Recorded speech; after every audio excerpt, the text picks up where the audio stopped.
Magandang umaga mga ka-happy hour.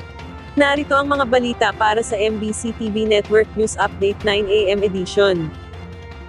PCG na itala ang mahigit 11,000 mga pasahero sa Batangas Port na pabalik ng Maynila hanggang kagabi. Pumalo na sa 11,127 ang bilang ng mga pasahero na dumating sa Batangas Port para bumalik ng Maynila. Ito ang datos na ibinahagi ng Philippine Coast Guard hanggang kaninang alas 12 ng hating gabi, matapos ang holiday season. Sa bilang na ito, pawang nanggaling sa Calapan Port sa Oriental Mindoro at Abra de Ilog Port sa Occidental Mindoro. Patuloy pa ring naka-heightened alert ang lahat ng mga district at substation ng PCG sa buong bansa para umalalay sa mga manlalakbay na babalik sa kani-kanilang mga trabaho. Samantala sa buong bansa, naitala ang 36,123 outbound passengers, habang 36,560 ang mga inbound passengers.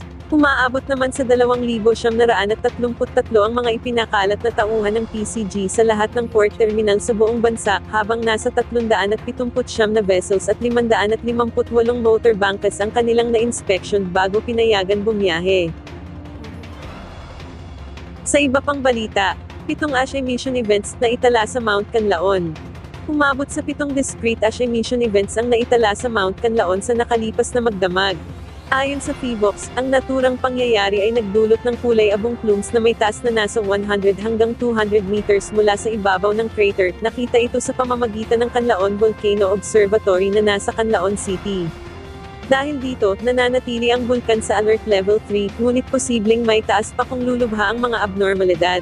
Itinuturing pa rin itong mapanganib, kaya hindi pinapayagan ng mga residente na bumalik sa danger zone o lugar sa paanan ng bulkan. At yan ang mga balita para sa MBC TV Network News Update 9 AM edition. Abangan ang mga susunod na balitaan mamaya para sa 10 AM edition.